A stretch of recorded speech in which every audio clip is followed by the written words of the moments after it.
How does Matthew Mercer organize his notes? Microsoft Word. It feels good to watch videos about the best methods for how to take RPG campaign notes, but this completely misses the point for why we take notes. Look at this rare, inspirational YouTube comment. Keep session notes.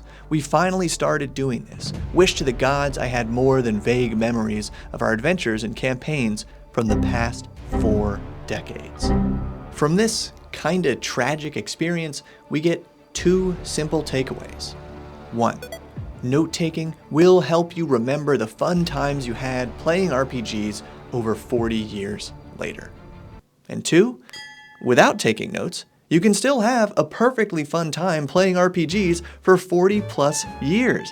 It doesn't ruin the game if you can't remember the name of that NPC. You made up the name, so ask your players, and if they don't remember, just make up a new name. Therefore, the point of notes is not to quickly and accurately canonize hundreds of minute, made-up details so you can trip over them later. It's to create a long-term record that helps you recall the fun times you have playing RPGs. So with that goal in mind, we are going to talk about the best ways to create that long-term record, including a fun method that I've used, but I've never heard anyone else talk about. Because I'm Bob, this is where we learn how to have more fun playing RPGs together, and we gotta start by identifying the 3 incredibly simple categories of campaign notes that apply to players and game masters. Kind number 1, the notes you take before a game session, your prep. Kind number 2, the notes you take during a game session, your hastily scribbled jargon. And say it with me, kind number 3, the notes you take subsequent to a game session. Very good. This is what becomes your long-term record. But for each of these categories, we have the choice between digital notes and physical, aka analog notes, which have significantly different strengths and weaknesses. Analog notes are freeform, but they're kind of messy. They're perfect for quickly capturing tiny pieces of information because once you have the device in hand, you are 100% ready to take notes. You can scribble names, keywords, sketches, lines, arrows all over the place, cramming whatever info you need into whatever size page you have. During a session, when you gotta take notes without even thinking, this analog, free-form speed and flexibility is perfect. What she's writing is insane. Also, apparently, handwriting notes helps you retain information in your brain better than typing notes. Might not be the case for everyone, but I do think it is the case for me. So before a session, use whichever method helps you keep more info in your head so you don't have to pause and look at your notes so much.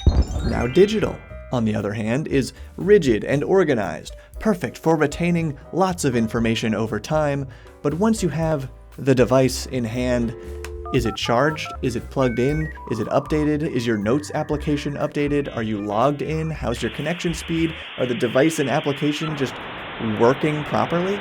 And is all of that going to work for the entire duration of your session?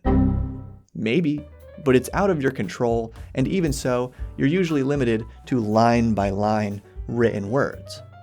Altogether, digital provides the opposite of the fast and loose note-taking style required during an RPG session, but digital provides the perfect, thoughtful, organized, searchable, accessible, and lasting style of note-taking you need subsequent to your sessions. Digital helps you organize those messy mid-session notes and create the long-term record of your adventures that you will look back on 40 plus years later. And for digital notes, you have a couple good options. Today, there are several robust digital platforms built specifically for RPG campaign notes, so if you have a favorite platform to use, share what makes it great down in the comments. While I talk about a nice, simple, light digital platform built specifically for RPG campaign notes, which also happens to be this video's sponsor, LoreFrog. Also, it's got a great name. Using an intuitive, nested design, your campaign can be broken into arcs, and those arcs are filled with sessions as your main journal entries. But within LoreFrog session entries, you can identify and cross-reference specific player characters, factions, and NPCs within the factions, locations, and locations within those locations, and so on for events in history and any other named creations. LoreFrog is a growing platform, so they're actively working on more tools for things like collaborative note-taking between GMs and players, and with a free LoreFrog account, you can start up to 3 campaigns with a total of 24 sessions, or go premium for unlimited sessions and campaigns. Check it all out through the link below. There are also several very popular document-based applications, which can be used to record RPG notes. Microsoft Word. But none of them were designed specifically with RPGs in mind, so I just used the most simple one out there, Google Docs. Yep, a good old Google Doc contains even the first RPG campaign I ever played in, with all the info about our characters and the world and the goofy quests we went on, and I really treasured that document. Not to mention, Google Docs are accessible through any device, their servers will probably outlive the entire human race, and it's completely free to use unless you value your personal data and online privacy. Again, you gotta organize it yourself in whatever way works the best for you, but here are my best tips for doing that. Title page.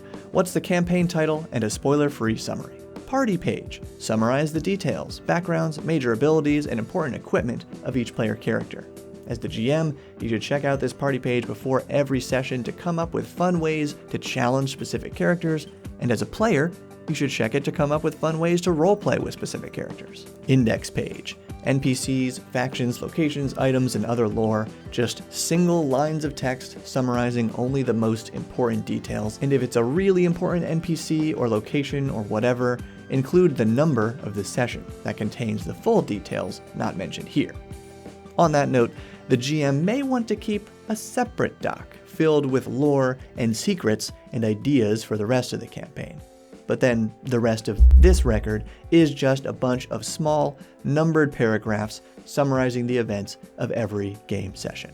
And ideally, dated with real-world and in-world dates, because, as co-creator of D&D Gary Gygax once said, you cannot have a meaningful campaign if strict time records are not kept. By the way, 1 like equals 1 time record kept, so make Gary proud and give this video a thumbs up. Now, this ultimate digital option I'll recommend is much more unique because I don't think many people have ever done it this way. Video. A few years after my first RPG campaign, I sat down with the GM and a few other players, aka my friends, and we just talked about the campaign for an hour, but we did it on camera. So while our Google Doc has way more details about specific NPCs, locations, and quests, I really prefer this home movie of my friends and I just laughing and reminiscing about our characters and our adventures, because I think it will be much more fun to watch this back 40 years from now than it will be to reread a Google Doc. But this brings us back to the second takeaway from that inspiring comment. Without taking notes, you can still have a perfectly fun time playing RPGs for 40 plus years. Besides the GM, I'm the only player from that OG campaign who contributed to our group's Google Doc. But we all had a great time. Most of the group was just super casual about TTRPGs, and that's okay. You can't force other people to invest in the game, and definitely can't force them to take notes. If you want to preserve a record of your game, it's on you to do so. So just do it in an easy way that works for you. For example, from my current campaign going on for almost a year, I've got only like 11 pages of analog pre- and mid-session notes because my method is very minimal. Let me know in the comments if you'd like to see a video about it. And guess what? I've got 0 pages of post-session notes from this campaign, but what I do have are several videos on this channel about homebrew rules that recount a few awesome moments from the campaign that I wanted to remember because that's what worked for me. Like in this video on your screen. So check it out and hit the like button and subscribe if you found this one helpful. Thanks to the Bob World Builder patrons and YouTube channel members for making all of this possible, but thank you for your support and keep building.